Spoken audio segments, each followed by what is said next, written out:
Life isn't punishing you. It's inviting you to release the illusion that effort alone creates alignment. True power comes when you stop trying to bend reality to your will. Imagine you are holding a stone in your hand. You've been told that to keep this stone, you must squeeze it as hard as you can.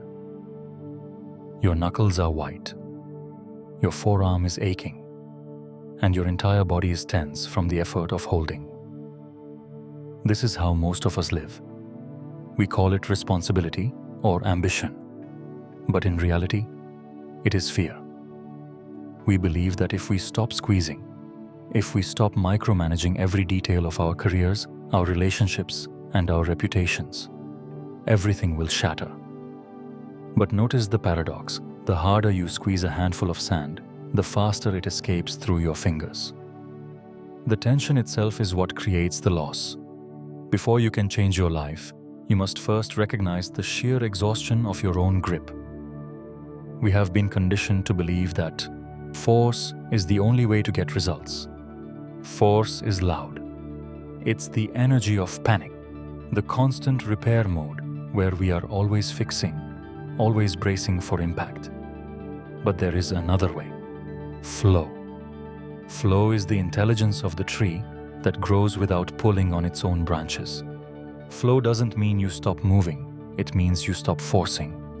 When you act from a place of trust, your movements become precise rather than frantic. You stop over-explaining yourself. You stop trying to convince people of your worth. You realize that you don't need to push the river.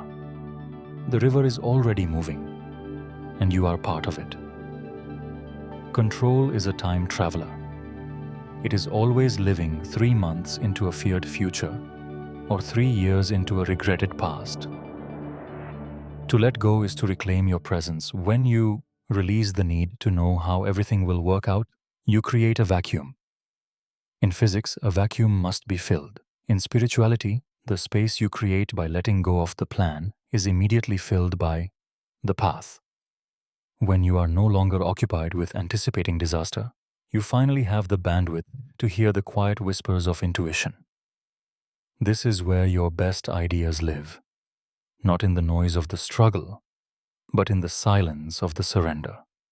Surrender is often seen as a defeat, but it is actually a massive relief. It is the moment the soldier lays down the shield because the war is over. As you soften, you become magnetic. Tension is a barrier, it pushes things away. But peace is an invitation. When you value your internal state more than you value the external outcome, the world begins to rearrange itself to match your new frequency. You find that you no longer fit in rooms where you have to shrink. You stop attracting projects in people and start attracting partners. You are no longer a victim of life, you are a co-author who has finally learned to let the pen move on its own. Close your eyes and realize that the life you are chasing isn't ahead of you.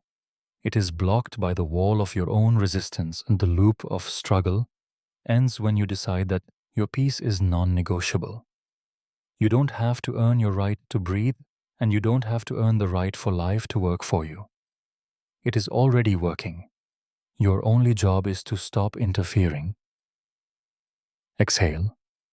Release the grip. Let the stone fall. You will find that as soon as your hands are empty, you are finally free to receive everything you've been reaching for. Transformation is a quiet choice made in a loud world. Today, choose your peace over your patterns. If this resonated with you, perhaps it's time to stop chasing and start becoming.